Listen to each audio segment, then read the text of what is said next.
más dulce que la miel, mi fuerza y deleite. Así es tu palabra para mí. En ella está mi paz. Hermanos y amigos, que Dios les bendiga. Es para mí, una vez más, un privilegio, una honra poder acercarme a ustedes a través de las redes sociales para compartir una vez más, la bendita palabra del Señor. Esta palabra que nos edifica, esta palabra que nos alimenta, que nos fortalece, que trae claridad a nuestra mente, que sus promesas reavivan constantemente la esperanza en nuestros corazones. Bueno, en el día de hoy vamos a tener algo especial en nuestro programa y vamos a escuchar a Laurita Paiva. Laurita Paiva, lo digo cariñosamente, ella María Laura Paiva, pero yo la conozco desde niña y la verdad que tiene unos talentos preciosos, y uno de los talentos que tiene, entre los varios que desarrolla, es la alabanza. Así que vamos a iniciar nuestro programa en este día, antes de ir al desarrollo de la palabra de Dios, escuchando este hermoso himno que ella nos va a interpretar en este día. Dios te bendiga. Quiero compartir esta alabanza contigo para gloria y honra del Señor.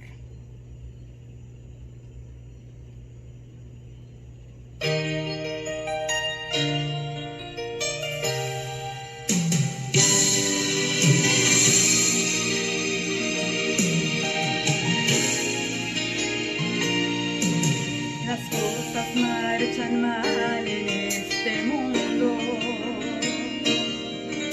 Se escucha solamente un gemir muy profundo. Niños que mueren de hambre y la verdad nadie sabe. Los gobiernos se confunden, necesitan quien les salve.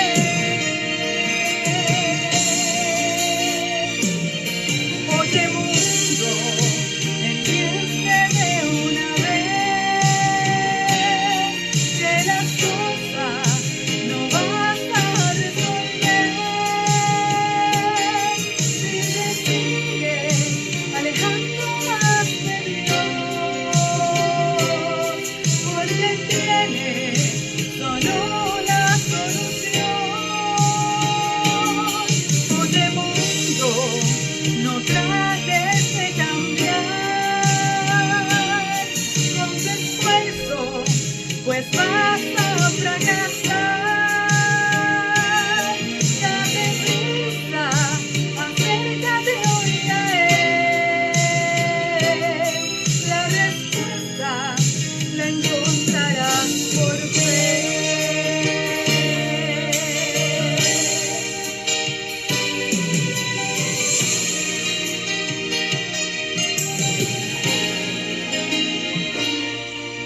La civilización está perdida,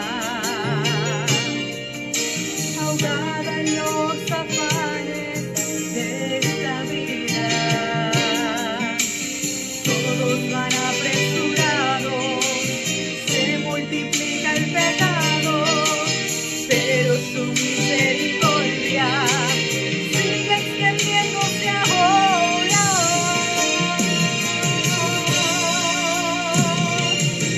Oye mundo, entiende de una vez que las cosas no vas a resolver. Sigue alejando más de Dios, pues aquí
Cristo tiene la respuesta.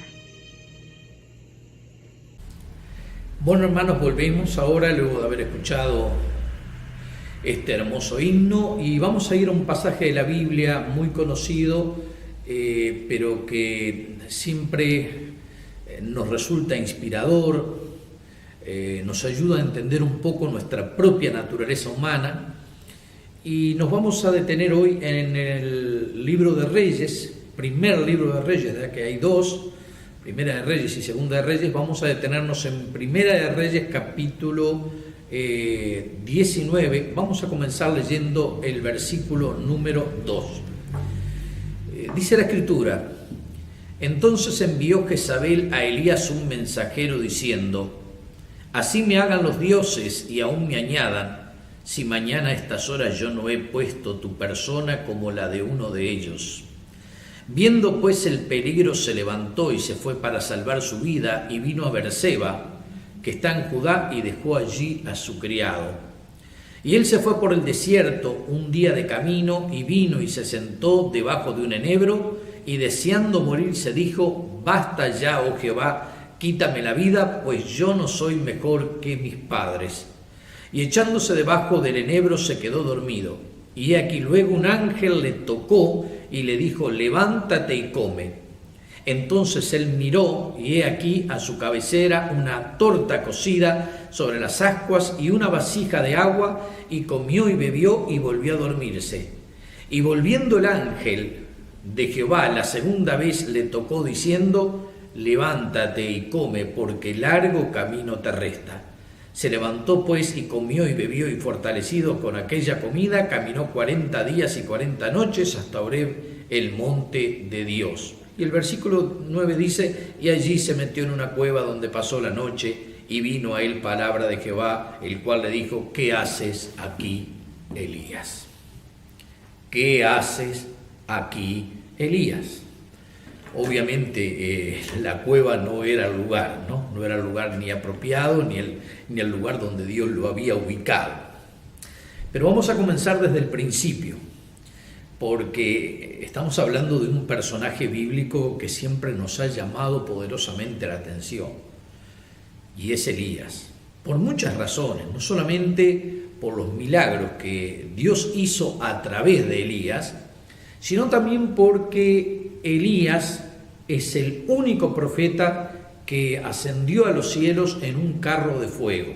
La verdad que eso fue algo sobrenatural. O sea que él no gustó la muerte, él no vio la muerte, él ascendió a los cielos, a la presencia de Dios en un carro de fuego. No podemos dar muchas explicaciones porque son cosas que desconocemos en parte, y vamos a hablar de aquello que conocemos. Algunos, debido a esto, creen que Elías va a ser uno de los dos testigos que van a aparecer en la gran tribulación para proclamar la palabra de Dios cuando esté ya instalado el reino del anticristo, esté la bestia y el falso profeta. Eso es una opinión que se puede compartir o no, pero algunos piensan esto. Puede ser, no lo sabemos. Pero vamos a concentrarnos en este pasaje bíblico, ya que nosotros en las páginas de la Biblia vemos a un Elías como un profeta que era respetado, que era temido, porque era un hombre lleno del poder de Dios. Los milagros que hizo este hombre están plasmados en la Biblia. De hecho, cuando Elías asciende al cielo, deja caer su manto, ya que Eliseo, que era quien le asistía, cuando le dijo: ¿qué cosa pides?, él dijo: yo quiero tener una doble porción de tu espíritu. Quiere decir que Eliseo estaba impresionado, estaba impactado frente a un ministerio como el de Elías, un ministerio que tenía un alcance, yo diría que internacional. Ahora vamos a ver por qué, ¿no? Elías era un hombre que era conocido fuera de las fronteras de Israel.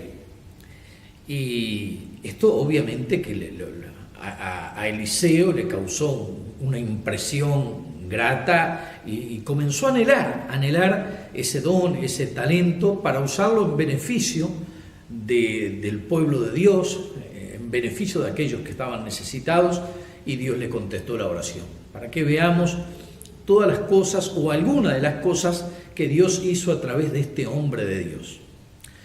Pero tenemos que detenernos aquí. Era un hombre de Dios como yo y como tú. No era un superhombre. La Biblia dice de Elías en el libro de Santiago capítulo 5, versículo 17, que Elías era un hombre sujeto a pasiones como las nuestras. ¿Qué significa? Que Elías también, como nosotros, se cansaba, había momentos donde tenía determinadas necesidades físicas, necesitaba alimentarse, en fin, tenía que batallar con una naturaleza como la nuestra. No era el superhombre, era sí un hombre que bajo la unción de Dios llegó a hacer grandes cosas para el Señor. Y es por eso que ahora vamos a notar qué es lo que ocurre con la vida de Elías. En primer lugar, hay un dardo que el enemigo tira a su mente. Y quizás le podríamos titular a este mensaje el dardo siniestro, ya que la Biblia habla en Efesios de los dardos de fuego del maligno, ¿no? Que tenemos que tener protegida nuestra mente de los dardos de fuego del maligno. Bueno, aquí llega un dardo a la mente de Elías, porque ¿cómo nosotros podemos entender el derrumbe, el colapso emocional de un hombre de estas características, de la talla de Elías? No estamos hablando de una persona, diríamos, común, que no tenía estas capacidades. No, estamos hablando de un Elías, que era un hombre que se atrevía a enfrentarse al rey Acab. Pero en determinado momento bastó un dardo del enemigo para que este hombre comenzara a tener una catarata de emociones que lo fueron llevando a una situación bien crítica. Y todo comenzó cuando una mujer le envió un mensajero con palabras amenazantes.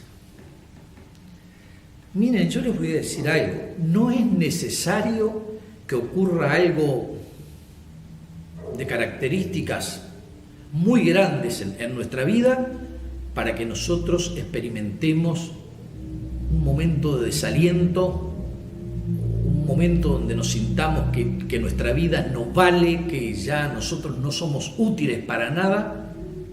Aquí solamente fue una mujer que mandó un mensajero con unas palabras: así me hagan los dioses y aún me añadan, si mañana a estas horas yo no he puesto tu cabeza como la de los profetas. Porque Elías le había cortado la cabeza a los profetas de Baal, que eran paganos, que tenían un culto idolátrico, en otras palabras, un culto a Satanás, y él los enfrentó.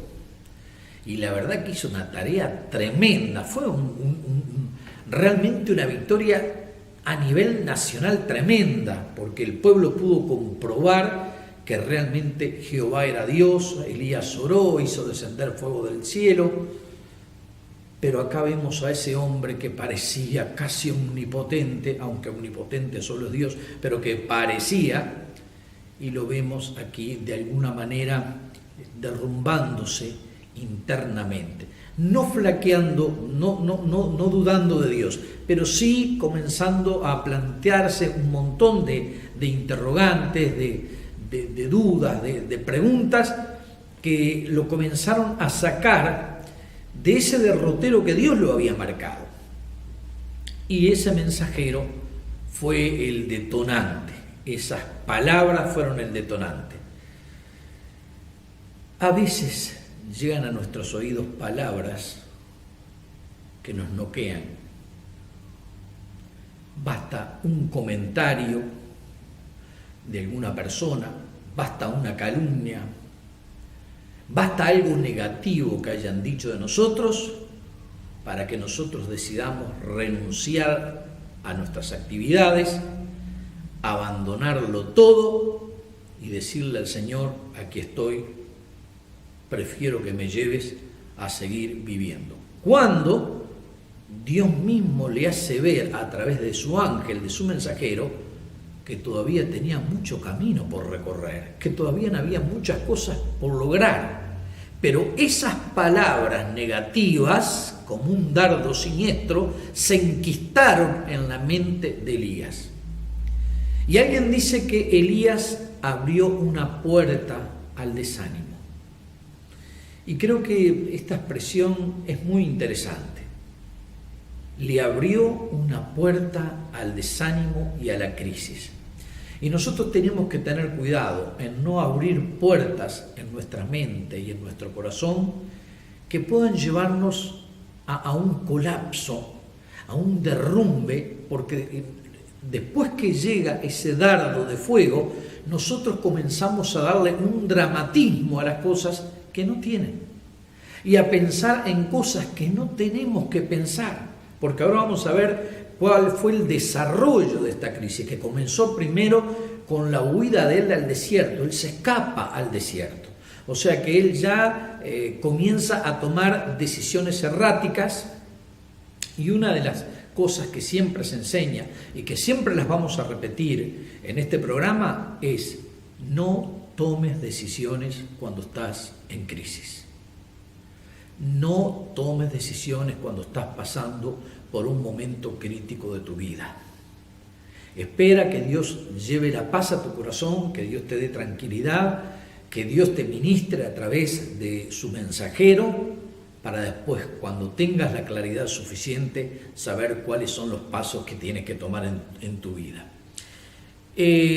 Vamos viendo cómo él va de a poco, de alguna manera, cayendo en esa espiral de desánimo, porque él comienza de alguna manera a aislarse. Al irse al desierto, de alguna manera se comenzó a alejar de todas aquellas personas que le podían dar una cobertura, que podía darle contención. Y qué importantes son las personas que nos contienen a nosotros, los amigos, ¿verdad? Que cuando uno está pasando un momento difícil, son los que están para darnos ánimo, para darnos esperanza y para hacernos ver que las cosas no son así como las estamos viendo nosotros cuando estamos pasando por ese proceso, ¿verdad? Donde lo vemos todo negativo, donde lo vemos todo negro y donde no le vemos la lucecita al final del túnel. Y él se comienza a aislar porque abandona a su colaborador, lo dejó y se va solo al desierto. ¿Alguna vez escuchó esta frase? Déjenme en solo, no quiero hablar con nadie. No me lo pongan en el teléfono, no quiero hablar. Hoy no quiero estar con nadie. Y al día siguiente no quiero ver a nadie, no quiero comer, no quiero. Es que la persona está entrando en una crisis y la crisis lo lleva a aislarse. Obviamente que cuando estamos radiantes, cuando estamos bien equilibrados emocionalmente, lo que queremos es estar rodeados de nuestros amigos, de nuestros hermanos, pero cuando uno entra en una crisis, uno se encierra. Ahora, el encierro es peligroso. Hoy en día estamos viendo otro tipo de encierro, otro tipo de aislamiento que tiene que ver con una protección, con un cuidado, ¿verdad?, del contagio. Pero acá estamos hablando de un encierro emocional, de alguien que le estaba cerrando la puerta a aquellos que lo podían ayudar y se va al desierto. Y cansado del camino, se tira debajo de un enebro, de un árbol. Encontró un árbol allí en camino y había fatiga, había cansancio. Dicen que Elías cometió un error, que también fue parte o la génesis, vamos a llamarlo así, de esta crisis, que él, todo el trabajo que hizo, toda la tarea que desarrolló cuando enfrentó a los sacerdotes de Baal, cuando él llevó la leña, le pidió a Dios que el fuego del cielo encendiera esa leña. Cuando él tuvo que cortarle la cabeza a esos profetas, lo hizo solo. Y esa tarea que hizo solo, sin contar con sus compañeros de ministerio, y uno dice, ¿cuáles son esos compañeros? Bueno, la Biblia habla en el capítulo anterior de que el mayordomo de Elías era un hombre temeroso de Dios y escondió de 50 en 50 profetas y les llevaba pan y agua para que no perecieran. Quiere decir que habían otros profetas con los cuales Eliseo podía haber contado. Pero Eliseo hizo la personal y no contó con compañeros de equipo.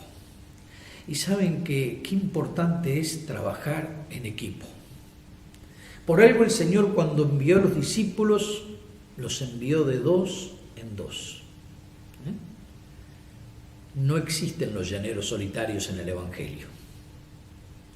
Qué importante es aprender a trabajar en equipo, porque cuando uno está pasando un momento difícil, el otro lo ayuda a levantarse, le imparte ánimo. Cuando el otro decae, el otro le imparte ánimo, y los dos se cuidan y se protegen, y eso es lo que podía haber hecho Elías. Pero él asumió toda la responsabilidad, corrió también delante del carro de Acab, muchos kilómetros, y todo eso lo fatigó. No es que Dios se lo mandó a hacer, porque a veces nosotros hacemos cosas que Dios nos manda a hacer, y las cosas que Dios nos manda a hacer no las hacemos. Entonces después viene el cansancio y el agotamiento y nos enojamos, porque acá vamos a ver qué es lo que comenzó a aparecer en la crisis de Elías, porque Elías no era así, pero la crisis lo llevó a Elías a ser un hombre quejoso, porque se comienza a quejar después del pueblo de Dios, cuando Dios le dice, ¿qué haces aquí, Elías? Y él dice, los hijos de Israel te han abandonado, han matado a espada a tus profetas y solo yo he quedado. Él creía que era el único. Y qué peligro hay cuando nos creemos que somos los únicos, los number one del Evangelio. Y Dios tiene que ministrarle y decirle, Elías, yo me he reservado un remanente de 7.000 que no han doblado sus rodillas ante Baal ni han besado sus pies, como queriendo decir, no te creas el único, hay un pueblo numeroso que me honra y me alaba. Entonces Dios de alguna manera también estaba corrigiendo algunas cosas en el área emocional de Elías. Bueno, empezamos a hablar de la queja, porque cuando uno no está viviendo un buen momento, cuando uno está en crisis, uno se torna quejoso, y comienza a ver defectos por todos lados. Y Señor, y no hay ninguno, no veo a ningún hermano perfecto. Y son todos unos inmaduros. Y en la iglesia son todos unos hipócritas, porque comenzamos a hablar hasta con ese lenguaje descalificativo. Obviamente que en la iglesia, los que componemos la iglesia de Cristo no somos perfectos. Tenemos nuestros defectos, estamos caminando hacia la perfección. Pero nos amamos, nos queremos, como a mí me aman y me aprecian, aún con las cosas que tengo para corregir, yo también tengo que amar a otros. Pero Elías se había tornado un hombre quejoso, crítico, negativo. Fíjense que le dice a Dios que se terminó todo y le pide a Dios que le quite la vida. O sea, él pierde el significado. Su vida tenía significado.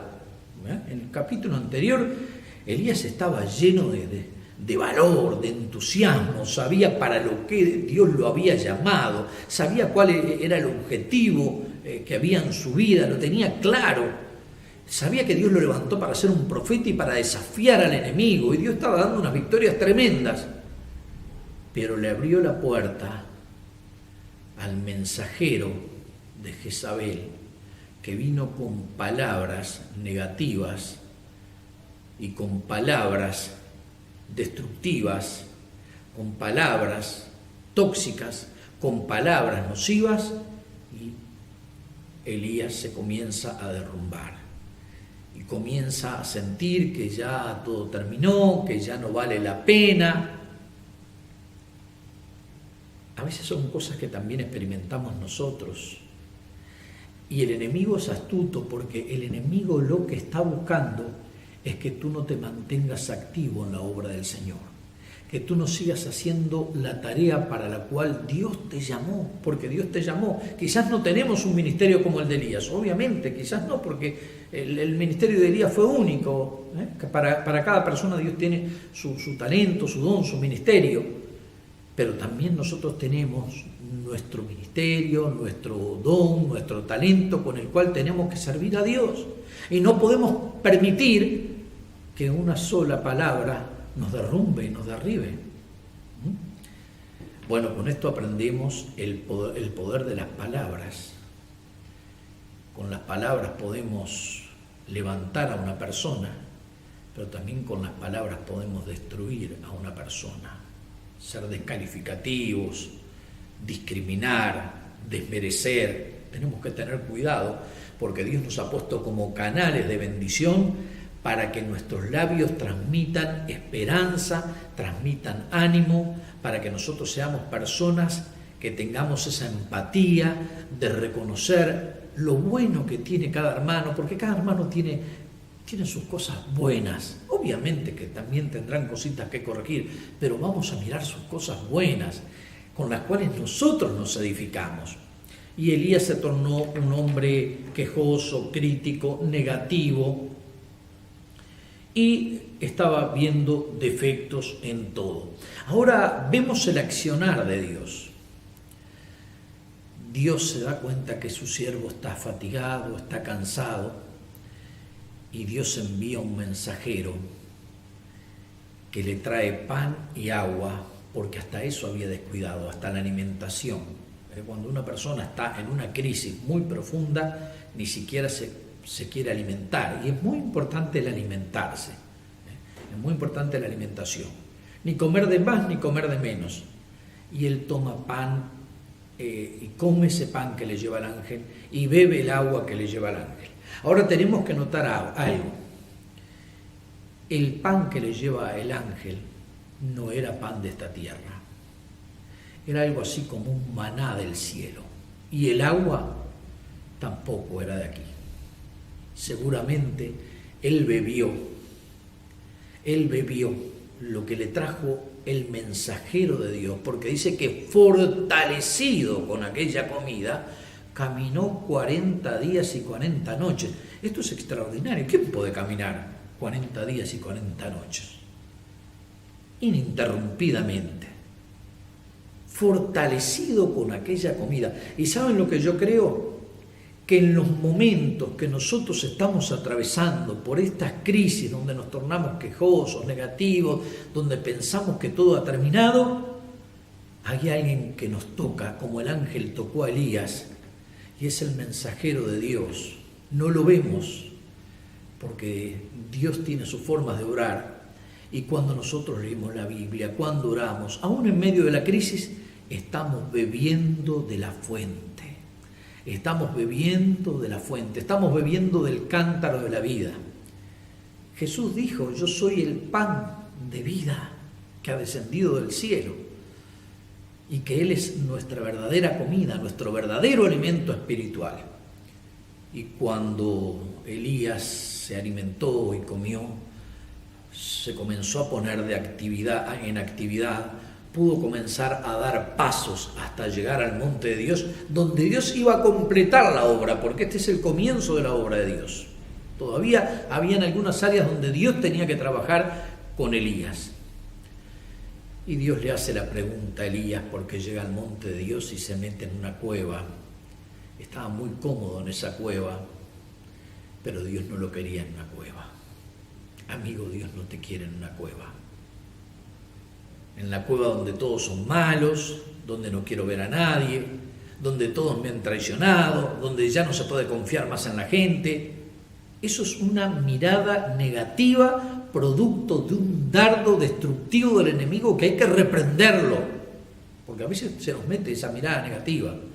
No se puede confiar en nadie, no se puede creer en nadie, y a veces exigimos la perfección que nosotros no tenemos en los demás.